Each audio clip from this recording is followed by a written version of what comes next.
Trump said that the US will send more weapons to Ukraine just days after announcing a pause in its arms deliveries. Russian Transport Minister Roman Starovoyt was found dead near Moscow, just hours after President Vladimir Putin fired him. European Commission President Ursula von der Leyen defended her presidency as MEPs debate a motion to topple her presidency.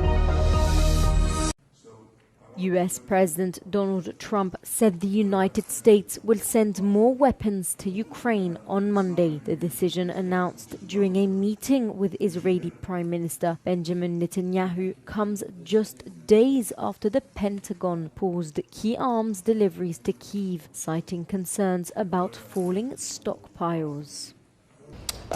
We're going to send some more weapons. We have to. They have to be able to defend themselves. They're getting hit very hard now.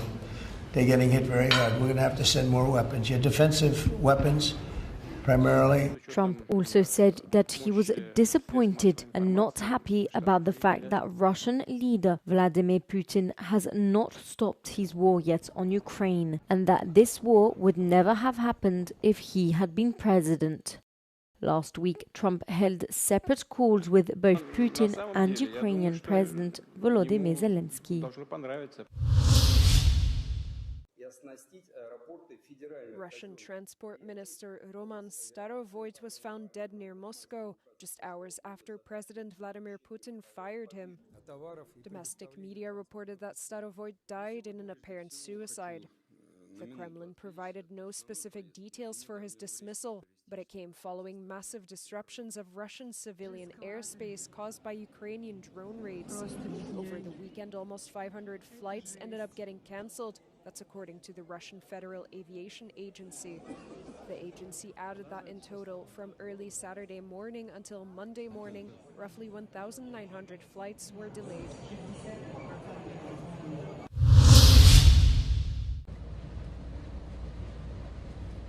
Donald Trump's threat over Greenland isn't done and over yet, Denmark has warned, even if the prospect of a military invasion remains improbable. Denmark says it's ready to deepen cooperation with Washington to strengthen the security of Greenland and explore business opportunities to exploit its deposits of critical raw materials. But Copenhagen insists the conversation on Greenland must never be about annexation, as the American president has publicly suggested. Well, we are still working to figure out what is actually the true American ambition. I mean, we realize, and I think we share the opinion, that the security situation in Arctic has changed. And we are ready to, and by we I mean the Kingdom of Denmark, the government in Greenland and Denmark are ready to cooperate with the American government to accommodate that. So if it's about security, it's about access to raw materials, it's about closer business relations, people-to-people contact, etc. We are ready to do our part. If it's an ideological vision about, enlarging the American territory, there's absolutely no way we can accommodate that, of course. Early this year, Trump sent shockwaves across Europe when he said the United States would control Greenland one way or the other, refusing to rule out the possibility of military force. The threat of annexation prompted an outpour of solidarity and support, including from French President Emmanuel Macron. Donald Trump's threat to seize Greenland has rattled the European Union, but Denmark is confident that beyond Trump's incendiary words, there could be room for a compromise. Still, diplomacy with the White House is, as today, very unreliable, so Copenhagen might be taking a very big leap of faith. Jorge Liboreiro, Euronews, Aarhus.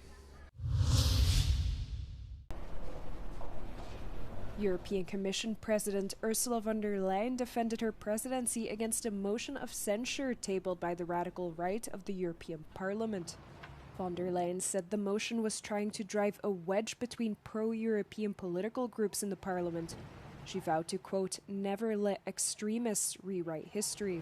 We can all make our own judgments about the merits of the motion in front of us. It is taken right from the oldest playbook of extremists.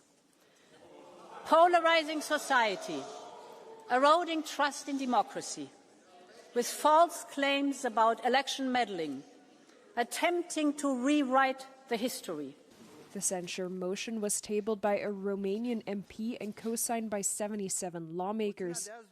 It includes several accusations, including the non-disclosure of private text messages with the CEO of vaccine maker Pfizer, bypassing Parliament for the approval of a defence loan programme, and alleged interference in elections in Germany and Romania. Von der Leyen refuted the accusations as false claims and defended the management of the pandemic as a true form of European solidarity. London paused in remembrance on Monday to mark the 20th anniversary of the 7th July 2005 terror attacks, in which 4 suicide bombers killed 52 people and injured over 770 others. The coordinated attacks during the morning rush hour in the city remained the deadliest on British soil since 1988. Some of the victims' families recalled the horror and pain. And it's not possible to describe the feeling of having your son murdered in such a pointless way. Fear and pain, and Danny was bleeding a lot through his leg, and I had to sort of stem the blood flow to use my belt and my shirt as a tourniquet. I remember putting my hands into saying to Danny, "This is going to hurt," and I put my hands into his leg to try and find his femoral artery. Across the capital, moments of silence were observed, wreaths were laid, and tributes were paid to the victims, survivors, and emergency responders.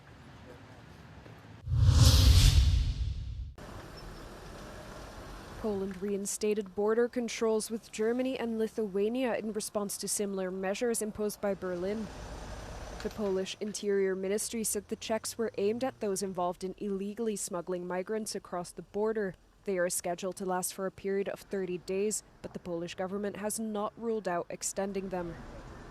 It is important, and let me add that neighbouring countries with temporary border controls coordinate closely with each other to limit the impact of these border controls to a minimum, including as regards smooth traffic flows. The Commission stands ready to facilitate cooperation and coordination as necessary, and the Schengen coordinator of the Commission is already in close contact at technical level with authorities of all Schengen member states concerned.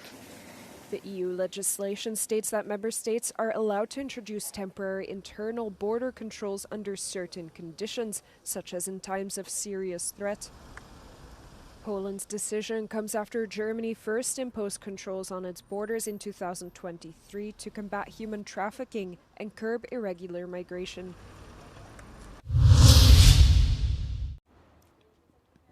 Young Polish director Korek Bojanowski has just been to Shanghai and Brussels, showcasing his directorial debut, Loss of Balance. Ja opowiadam o grupie studentów, którzy przygotowują się do spektaklu dyplomowego. Na ich drodze stoi nowy reżyser i zaczyna się gra między nimi.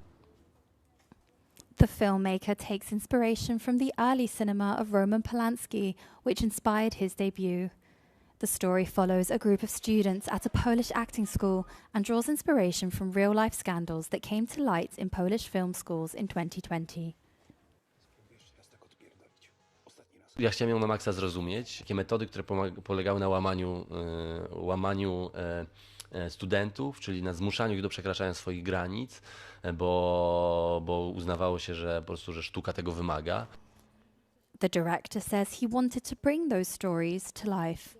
Chciałem opowiedzieć film o wchodzeniu w dorosłość właśnie i o tym, ile musimy poświęcić siebie, żeby się realizować w tym, co kochamy. In 2024, Bojanowski's debut film first started gaining traction. A major milestone for the Loss of Balance team was the film's selection as the closing screening for Poland's presidency of the European Union. Most recently, the world premiere took place in Shanghai, where Loss of Balance was honoured with the award for Best Screenplay. Ja chciałem robić filmy od dziecka. Po prostu pamiętam pierwsze doświadczenia kinowe i jakie to robiło na mnie wrażenie. Bojanowski hopes his next film will enter the shooting phase this year.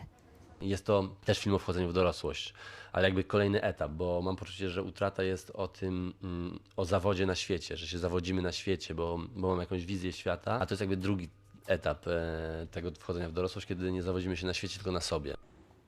The director's second film is set to be a black comedy.